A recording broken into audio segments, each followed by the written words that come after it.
নমস্কার, আমি রুমকি। তোমরা প্রত্যেকে দেখছো রুমকি লার্ন ফর টুডে। চলে এসেছি আজকে তোমাদের সামনে আরও একটি নতুন ভিডিও নিয়ে। আজকের ভিডিওতে আমরা দেখব যে গর্ভবতী মাকে প্রসূতি মায়ে মাইগ্রেট নতুন ভার্সনে কিভাবে করতে হবে। কিছু জিনিস সেখানে আরও অ্যাড করা হয়েছে, সেই তথ্যগুলো আমাদেরকে দিতে হবে। আরও একটা ব্যাপার যে মিসক্যারেজ, অ্যাবর্শন এবং স্টিল বার্থ যে সমস্ত মায়েদের হয়ে যাচ্ছে, সেটা যেমন আগে একই জায়গায় পেয়ে যেতাম, এখন কিন্তু আর একই জায়গায় পাওয়া যাবে না। মানে মাইগ্রেট টু ল্যাকটেটিং মাদার করলে পরেই যে আমরা প্রথমে মিসক্যারেজ, অ্যাবর্শন, স্টিল বার্থের যে অপশনগুলো দেখতাম, এখন থেকে সে একই পেজে দেখা যাবে না, দুটোকে আলাদা আলাদা সেপারেট করা হয়েছে। তো সেই ডিটেলস ভিডিও নিয়েই আজকের এই ভিডিও হতে চলেছে, টপিকটা নিয়ে আর কি। তো দেখো, আমি সরাসরি বেনিফিশিয়ারি লিস্টে চলে এসেছি এবং এখান থেকে আমি প্রেগনেন্ট ওম্যান একটা মাকে বেছে নেব এবং একটা মাকে দিয়ে আমি দুটো জিনিস দেখিয়ে দিচ্ছি, যাতে আগামীতে আমাদের কাজ করতে কোনো অসুবিধা না হয়। তো আমি প্রেগনেন্ট ওম্যানের লিস্টটা ওপেন করে নিচ্ছি। দেখো, এখানে যে 2 নম্বর মা রয়েছে মঞ্জুনা, আমি এই মাকে দিয়ে দেখিয়ে দিচ্ছি, কারণ 8 মাস বা 9 মাসের মা না হলে পরে তো তোমার হচ্ছে ল্যাকটেটিংয়ের ঘরটাও খুলবে না, তাই না? 7 মাস অবধি তো খোলে না। তো সেই কারণে আমি এই মাটাকে একটুখানি এই মাকে সিলেক্ট করে নিয়ে আমি দেখিয়ে দিচ্ছি। তো প্রথমে কি করব, এই যে নামের পাশে যে ডান দিকে 3 ডট রয়েছে, সেই 3 ডটে আমরা হাত দেব। 3 ডটে হাত দিলে আমরা জানি আমাদের সামনে আবার একটা পেজ ওপেন হয়। তো আগে 3 ডটে আমি ক্লিক করে নিচ্ছি। দেখো, 3 ডটে ক্লিক করার পরে যখন এই পেজটা ওপেন হবে, এখানে সবার লাস্টে দেখবে, একদম শেষের দিকে দেখবে যেখানে THR অর HCM অপশন রয়েছে, তারপরে জেস্টেশনাল ওয়েট গেইন রয়েছে, এটাও তো গর্ভবতী মায়ের রিলেটেড। তারপর যে লাস্ট একটা ইনক্লুড করা হয়েছে option miscarriage, abortion, stillbirth, এই জায়গাটা আমাদেরকে বললাম যে সেপারেট করে দেওয়া হয়েছে। তো এখানে দুটো জায়গা আমাদের, প্রথম রয়েছে মাইগ্রেট টু ল্যাকটেটিং মাদার, আর এবং শেষে আমরা পাবো মিসক্যারেজ, অ্যাবর্শন, স্টিল বার্থ। যে সমস্ত মায়েদের যদি প্রেগনেন্সি চলাকালীন মিসক্যারেজ হয়ে যায়, তো সে মাকে পোষণ ট্রেকার থেকে বাদ দিতে গেলে মিসক্যারেজ দেখিয়ে তো বাদ দিব, তো তখন আমাদেরকে এই অপশনে আসতে হবে। তো আজকের ভিডিওতে শুরুটাই আমরা মিসক্যারেজ, অ্যাবর্শন এবং স্টিল বার্থ দিয়ে করব। তো চলো অপশনটাকে ক্লিক করে নিচ্ছি। যখনই মিসক্যারেজের অপশনে হাত দেবে, তখন ঠিক সামনেখানে এরকম একটা পেজ ওপেন হবে। এখানে দেখো, প্রথমে একটা নোট লেখা রয়েছে, if the delivery is successful and baby is alive, please choose migrate to lactating mother or click here. তো বলছে যে যদি মায়ের বাচ্চা হয়ে থাকে এবং বাচ্চা যদি বেঁচে থাকে, ভালো থাকে, তাহলে পরে আমরা কি করব, মাইগ্রেট টু ল্যাকটেটিং মাদারে ক্লিক করব, সেই পেজে যেতে বলছে। মানে এটা একটা অ্যালার্ট দিয়েছে যে ভুল করে যেন এখানে আমরা কিছু না করে ফেলি। ঠিক আছে, যদি মা এবং বাচ্চা সুস্থ থাকবে এবং মায়ের বাচ্চা যদি বেঁচে থাকে, অ্যালাইভ মানে বেঁচে থাকে, তাহলে আমরা যেন মাইগ্রেট টু ল্যাকটেটিং মাদার করি। এখানে সেই অপশনটা নেই, এটাই দিয়েছে। আর ক্লিক হেয়ার কেন, ক্লিক হেয়ারে যদি আমি পেজ মানে ক্লিক হেয়ার যদি করি, তাহলে সরাসরি আমি সেই পেজে চলে যাব যেখানে প্রেগনেন্ট ওম্যান থেকে ল্যাকটেটিং মাদারকে মাইগ্রেট করা হয়, সেটাও আমি সবার শেষে দেখিয়ে দেবো। আচ্ছা, তো মিসক্যারেজের ঘরটা কেমন আছে দেখো। মিসক্যারেজের ঘরটা প্রথমে তো এরকম একটা লোগো রয়েছে, তারপরে নাম দেখতে পাবে, মায়ের নাম দেখতে পাচ্ছ মঞ্জুনা, বয়স রয়েছে, তারপর প্রেগনেন্সি মান্থ, কত বছরের মা এবং কত মাসের গর্ভবতী, এই হচ্ছে প্রথম পেজ। তারপর পেজটার নিচের দিকে আসলে পরে আবার কিছু লেখা রয়েছে। নিচের দিকে আসলে পরে এখানে 4টে অপশন দেখা যায়। একটা হলো প্রথম মিসক্যারেজ, তারপর অ্যাবর্শন। অ্যাবর্শনের দুটো পার্ট রয়েছে, একটা হচ্ছে 20 সপ্তাহ মানে 5 মাসের মধ্যে, আরেকটা হচ্ছে যদি 20 সপ্তাহের পরে মানে 5 মাসের পরে যদি কোনো মায়ের অ্যাবর্শন হয়ে থাকে। তারপর লাস্ট অপশনটা রয়েছে স্টিল বার্থ। তো যে মাদের আমাদের মিসক্যারেজ হয়ে যাবে, তাহলে আমরা মিসক্যারেজ করব। যদি কোনো মা অ্যাবর্শন করিয়ে থাকে 5 মাসের মধ্যে বা 5 মাসের পরে, তাহলে আমরা সেখানে অ্যাবর্শন সিলেক্ট করব। আর স্টিল বার্থ মানে তো আমরা জানি যে বাচ্চা মায়ের গর্ভেই মারা যায়, তো সেই বাচ্চাকে আমরা স্টিল বার্থ বলি, তাই না? তো স্টিল বার্থ যদি কখনো কেস হয়ে থাকে, তাহলে পরে আমরা এখান থেকেই সিলেক্ট করব। আমরা আর ওই বললাম না যে একই পেজে কিন্তু আর পাওয়া যাবে না, দুই জায়গায় রয়েছে। এবার স্টিল বার্থ যেটাই আমরা সিলেক্ট করব, কি করে করব, আপাতত তো সাবমিট বাটনটা হাইড হয়ে আছে। যে ঘরটাই আমরা সিলেক্ট করি না কেন, সেই ঘরের যে পাশে ডান দিকে যে সাদা রকম চিহ্নগুলো রয়েছে, সেখানে টাচ করলে সেই ঘরটা গ্রিন হয়ে যাবে। তো আমি একটা ঘর টাচ করে দেখিয়ে দিচ্ছি। দেখো আমি মিসক্যারেজের ঘরটা যেই টাচ করলাম নিচে আবার একটা অপশন খুলে গেল, কি খুললো? Date of miscarriage. ঠিক আছে, কত তারিখে মিসক্যারেজ হয়েছে। তো এখানে আমাদেরকে ডেটটা মেনশন করতে হবে, ঠিক আগের প্রসেসিংই ছিল যে ডেটটা মেনশন করতে হতো। তো যখনই যে ঘরে টাচ করবে অটোমেটিক একটা ডেটের ঘর খুলবে, সেখানে ডেটটা দিতে হবে। যদি কোনো মায়ের অ্যাবর্শন হয়ে থাকে তাহলে পাশে সাদাটাকে চিহ্ন মানে সাদাতে হাত দেবো, সেটা গ্রিন হবে, নিচে ডেটের ঘর খুলে যাবে, সেখানে আমরা ডেট বসাবো। বসানোর পরে গিয়ে আমরা সাবমিট বা প্রসিড যেটাই লেখা থাকবে কিনা আমরা সেটা করতে পারবো। তো একটু দেখিয়ে দিচ্ছি। দেখো ডেট অফ মিসক্যারেজের ঘরে টাইপ করলে বসছিল না, তো সেই কারণে ক্যালেন্ডারটাকে আমি মার্ক করে নিয়েছি। ক্যালেন্ডারে টাচ করবে, ক্যালেন্ডারে টাচ করলে পরে ক্যালেন্ডার ওপেন হয়ে যাবে। দেখো ক্যালেন্ডার ওপেন হয়ে গেছে। মনে করো 18 তারিখে এই মায়ের মিসক্যারেজ হয়ে গেছে, সাপোজ ধরে নাও। তাহলে আমি 18কে সিলেক্ট করব, করার পরে ওকেতে আমি ক্লিক করে দেবো। আজকের তারিখ যেহেতু মানে আজকে ক্যালেন্ডার খুলে তো আজকের তারিখটা লাল হয়েই থাকবে অটোমেটিকলি। যদি মনে করো 17 তারিখ বা 15 তারিখে কোনো মায়ের মিসক্যারেজ বা অ্যাবর্শন বা স্টিল বার্থ হয়েছে, তাহলে আমরা সেখানে 15 তারিখকে সিলেক্ট করব। 15 তারিখটাও এরকম লাল গোল হয়ে যাবে। তারপর আমরা ওকেতে সিলেক্ট করব। ওকেতে সিলেক্ট করলে পরে ডেটটা অটোমেটিক ডেটের ঘরে বসে যাবে। দেখো আমার পুরো ফর্মটা রেডি। আমার মিসক্যারেজের ঘর আমি অপশনে ইয়েস করেছি, মানে সবুজ হয়ে গেছে টাচ করার পরে। তারপর ডেট অফ মিসক্যারেজের বসিয়ে দিলাম, দেওয়ার পরে কী করতে হবে? সাবমিট করতে হবে। তো আমি সাবমিট বাটন আর প্রেস করলাম না, কারণ আমার এই মা তো আর মিসক্যারেজ হয়ে যায়নি, এই মা তো এখনও ঠিকঠাকই আছে। জাস্ট ভিডিও করার জন্য আমি এইটুকু দেখিয়ে দিলাম। তো এই হচ্ছে মিসক্যারেজিংয়ের প্রসেসিং। এবার আমরা সরাসরি চলে যাব মাইগ্রেট টু ল্যাকটেটিং মাদারে, যে সেখানে আর কি ইনফরমেশন এখন থেকে পোষণ অ্যাপে আমাদেরকে দিতে হবে। মাইগ্রেট টু ল্যাকটেটিং মাদারে যাওয়ার প্রসেসিং তো আমরা জানি। মায়ের নামের পাশে যে 3 ডট রয়েছে সেখানে হাত দেবো, ঘুরে আবার এই একই ব্যাপার, যে পেজটা ওপেন হবে সেখান থেকে মাইগ্রেট টু ল্যাকটেটিং মাদার আমরা সিলেক্ট করে নেব। তো মাইগ্রেট টু ল্যাকটেটিং মাদার আমরা সিলেক্ট করে নিয়েছি, এবার এই পেজটাতে আমরা যাব। দেখো মাইগ্রেট টু ল্যাকটেটিং মাদারে যখন মানে এখন থেকে যখনই ক্লিক করব পেজটা আমাদের সামনে একটু অন্যরকম হয়ে যাবে। ঠিক এইরকম একটা পেজ আসবে।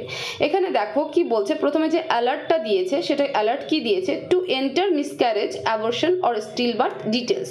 যদি কোনো মায়ের মিসক্যারেজ বা অ্যাবর্শন বা স্টিল বার্থ হয়ে থাকে তাহলে পরে এই পেজ থেকেও সরাসরি সেই পেজে যাওয়া যাবে। কি করে?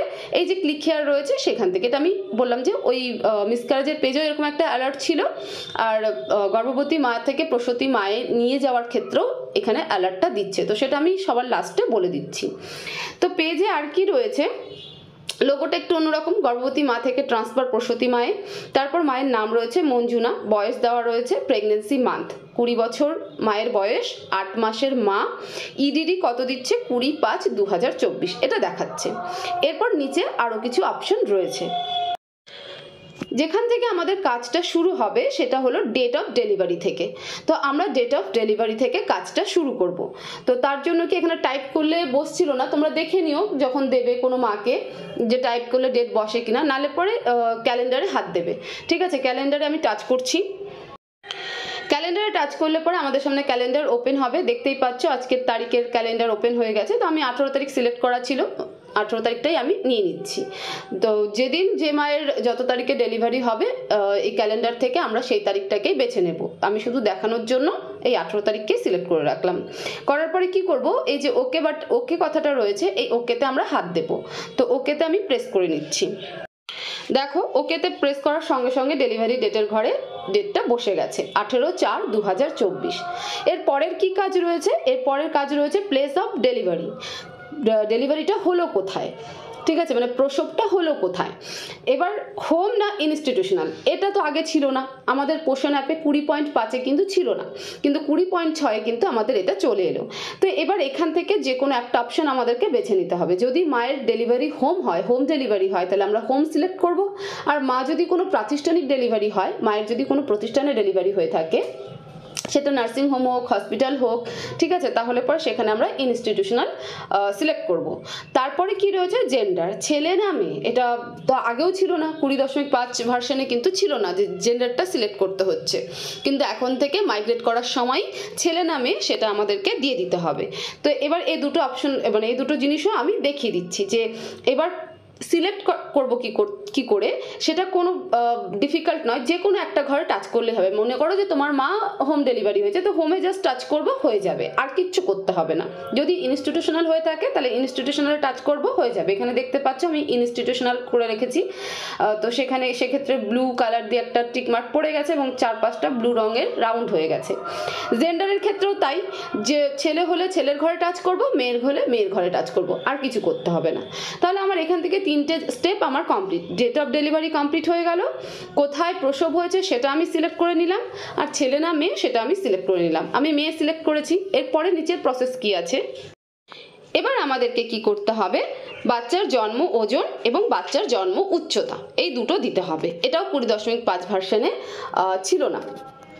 মায়ের ক্ষেত্রে যখন মাকে আমরা মাইগ্রেট করছিলাম তখন কিন্তু ছিল না, কিন্তু এই ভার্সনে আমাদেরকে এই জিনিসগুলো দিতে হবে। তো এবার এখানে আমি বাচ্চার জন্ম ওজন এবং বাচ্চার জন্ম উচ্চতা বসিয়ে দেব। এখানে দুটো ঘর আমি লাল রঙের বক্সে রেখেছি, একটু ভালো করে দেখবে। ওজনের ঘরে কি বলছে, weight should be between 0.5 to 8 kg. একটা বাচ্চার জন্ম ওজন 0.5 মানে 500 ধরে নিচ্ছি, 500 গ্রাম থেকে 8 কেজির মধ্যে হতে হবে। আর উচ্চতাটা বিশেষ করে আমরা উচ্চতার দিকে চোখ যদি রাখি, এখানে কি বলেছে, height should be between 38.01 to 66.44 centimetre. যদি কোনো বাচ্চার হাইট না 38-39 হয়ে যায় তাহলে দেখবে বাচ্চাটা সিভিয়ার হয়ে গেছে। আমি তো এর আগের উচ্চতার ভিডিওতে দিয়েছিলাম যে 0 দিন, 1 দিন, 2 দিন, যেটা পোষণ অ্যাপেই আমরা পেয়ে যাব, রিসোর্সে গেলে পরে স্ট্যান্ডার্ডের যেটা রয়েছে সেটাই তো হাইটের চার্ট, সেখানটাতে গেলে পরেই আমরা দেখতে পাবো। তো এই হাইটের ঘরটা খুব ভালো করে মাথায় রাখবে। আর একটা কথা, হাইট যেটা একবার বসবে তার থেকে আর নিচে নামানো যাবে না, তো সেই জন্য কেয়ারফুলি হাইটটাকে ঠিকঠাকভাবে বসানোর চেষ্টা করবে। তাহলে এবার এই দুটো ঘরও আমি ফিল আপ করে নিচ্ছি। দেখো আমার দুটো ঘর ফিল আপ করা হয়ে গেছে। আমি জন্ম ওজন দিয়েছি 2.9 মানে 2 কেজি 900 গ্রাম, আর উচ্চতা দিয়েছি 49.0 মানে 49 সেন্টিমিটার বা 49 সেন্টিমিটার। যখনই দেওয়া হয়ে গেল তখন প্রসিড বাটন আমার একদম ব্লু কালারে চলে এলো। এবার এটাকে আমি প্রসিড করতে পারি। ঠিক আছে, তো এই হচ্ছে গর্ভবতী মা থেকে প্রসূতি মায়ে মাইগ্রেট করার প্রসেসিং নতুন ভার্সনে। যে আমাকে এখানে ডেট অফ ডেলিভারি তো বসাতেই হচ্ছে, সাথে কোথায় হচ্ছে সেটা আমাকে বেছে নিতে হচ্ছে, ছেলে না মেয়ে সেটাকে আমার বেছে নিতে হচ্ছে, এবং বাচ্চার জন্ম ওজন এবং জন্ম উচ্চতা একই সাথে দিয়ে আমাকে প্রসিড করতে হচ্ছে। আচ্ছা, তারপরে প্রসেসিংটা এখানে দেখালাম না কারণ এই মায়ের এখনো ডেলিভারি হয়নি। তারপর নোট বলে একটা কথা রয়েছে, সেখানে কি বলেছে, you will need to create a newborn child profile in the following step in order to finish the migration process. বলছে নতুন বাচ্চার নিউবর্ন বেবি বা নতুন শিশুর প্রোফাইল ক্রিয়েট করার আগে এই যে মাইগ্রেশনের প্রসেসটা রয়েছে মায়ের, সেটাকে আগে কমপ্লিট করো, তারপরে গিয়ে প্রসেসিং করো। তো পুরো কনসেপ্টটা তাহলে বোঝা গেল যে মাইগ্রেশনের ক্ষেত্রে আমাদের কি করতে হবে, আর নতুন ভার্সনে গর্ভবতী মা থেকে প্রসূতি মায়ে মাইগ্রেট করার প্রসেসিংটা কেমন হয়ে গেছে। এবার যে কথাটা আমি বলতে চাইছিলাম সেটা এবার তোমাদের সামনে তুলে ধরছি। দেখো এই যে অ্যালার্টটা রয়েছে যে to enter miscarriage, abortion or stillbirth, click here. ঠিক আছে, যদি মনে করো যে কোনো মায়ের মিসক্যারেজ হয়েছে, যেটা ভিডিও শুরুতে বললাম, তো আমরা এই পেজ থেকেও সরাসরি কিন্তু মিসক্যারেজের পেজে চলে যেতে পারবো। কোথায়, ক্লিক হেয়ারে ক্লিক করলে পরে। ঠিক আছে, আমি ক্লিক হেয়ারে ক্লিক করছি। দেখো ক্লিক হেয়ারে যখনই ক্লিক করবে তখন মিসক্যারেজের পেজ চলে আসবে। আবার সাপোজ মনে করো যে আমরা মনের খেয়ালে মিসক্যারেজের পেজ ওপেন করে নিয়েছি কিন্তু মা হবে মাইগ্রেট ল্যাকটেটিংয়ে, তাহলে কোনো অসুবিধা নেই, এই ক্লিক হেয়ারেই ক্লিক করবে। মিসক্যারেজের পেজেও একটা অ্যালার্ট ছিল উপরে, তো সেখানে ক্লিক হেয়ারে ক্লিক করলে পরে আবার মাইগ্রেটের ঘরে চলে যেতে পারবে। তো একই পেজ থেকে আরেক পেজে আমরা যেতে পারছি, মানে গর্ভবতী মা থেকে প্রসূতি মা, মাইগ্রেট টু ল্যাকটেটিং মাদার থেকে মিসক্যারেজ এবং অ্যাবর্শন আর স্টিল বার্থের পেজেও যেতে পারবো, আবার মিসক্যারেজ, অ্যাবর্শন, স্টিল বার্থের পেজ থেকে মাইগ্রেট টু ল্যাকটেটিং মাদারের পেজেও ফিরে আসতে পারবো, অসুবিধা নেই, শুধু একটু চোখ কান খোলা রেখে কাজ করতে হবে। তো এই হচ্ছে 20.6 ভার্সনের তোমার হচ্ছে migrate to lactating mother, miscarriage, abortion or still বার্থের প্রসেসিংগুলো যে কিভাবে আমরা ফিল আপ করবো তার রিলেটেড ভিডিও। তো পুরোটাই দেখিয়ে দিলাম, আশা করব তোমাদের কোনো অসুবিধা হবে না, পুরোটা ক্লিয়ার করার চেষ্টা করলাম যতটা আমার পক্ষে সম্ভব। তো ভিডিওটাকে প্রচুর শেয়ার করো যাতে আরও দিদিদের কাছে পৌঁছে যায়, তারাও দেখতে পারে, তারাও বুঝতে পারে, তারাও নিজেদের কাজগুলো ঠিকঠাকভাবে করতে পারে। চ্যানেলে নতুন হয়ে থাকলে চ্যানেলটাকে একদম সাবস্ক্রাইব করতে ভুলবে না। কমেন্ট বক্সে অবশ্যই জানাবে যে কোথাও কোনো মিস্টেক হলো কিনা, বা আর কিছু ইনক্লুড করার দরকার ছিল কিনা, বা তোমরা নতুন কিছু জানো কিনা। সাথে তোমাদের যা কিছু জানার আছে, জানানোর আছে, তোমরা আমাকে হোয়াটসঅ্যাপে SMS করতে পারো, কল করো না, মেসেজ করো, আমি মেসেজে রেসপন্ড করি। হোয়াটসঅ্যাপ নাম্বার আমার ভিডিওর স্ক্রিনে এবং ডেসক্রিপশন বক্সে পেয়ে যাবে, সেখান থেকে নিয়ে আমাকে মেসেজ করতে পারো। আর স্টক রেজিস্টার যারা বারবার জানতে চাইছিলে, আমি আজকে আবারও রিপিট বলবো যে আমাকে অলরেডি 2-3 জন দিদি মেসেজ করে জানিয়েছো, তো আমি খুব মানে খুশি যে না তোমরা আমাকে জানিয়েছো যে হ্যাঁ দিদি স্টক রেজিস্টারটা এইভাবে আছে। তো আরও দুদিন তোমরা নিজেদের মতন করে আগে স্টক রেজিস্টারকে দেখো। আমি কিছুটা ক্লিয়ার করে ফেলেছি স্টক রেজিস্টারে, তো আমি ফাইনাল ভিডিও অবশ্যই আগামীকালকে না হলে পরশুদিন দিয়ে দেবো। তো তার আগে তোমরা যারা যারা এই স্টক রেজিস্টারের ক্যালকুলেশনটা মিলিয়ে নিতে পারবে তারা আমাকে হোয়াটসঅ্যাপে স্পেশালি কমেন্ট বক্সে তো জানাবেই, তাহলে আরও অনেক দিদিরা জানতে পারবে। তো সবাই ভালো থাকো, সুস্থ থাকো, দেখা হবে পরবর্তী ভিডিওতে। Thank you so much.